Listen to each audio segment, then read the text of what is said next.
Hindi ko pa mahanap tong lugar na to, tagong-tago. Naglakad na lang ako, pero okay na, nagulat ako. Hello, ma'am. Ano ba nakatatlong palit ng kandila sa pag-aantay siya? Oo nga, sabi ni Pai.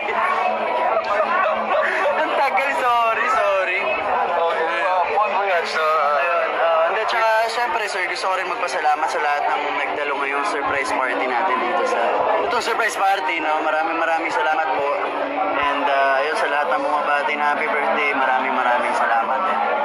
Deserve this Sana. Hindi ko alam. Iya no? Okay, yung ating biyahe, no? I hope you take care of yourself. Oh, yes. Itong maliit na bakasyon namin, sana mag-enjoy. For sure naman enjoy. Okay, wala namin mahiling na para sa'yo.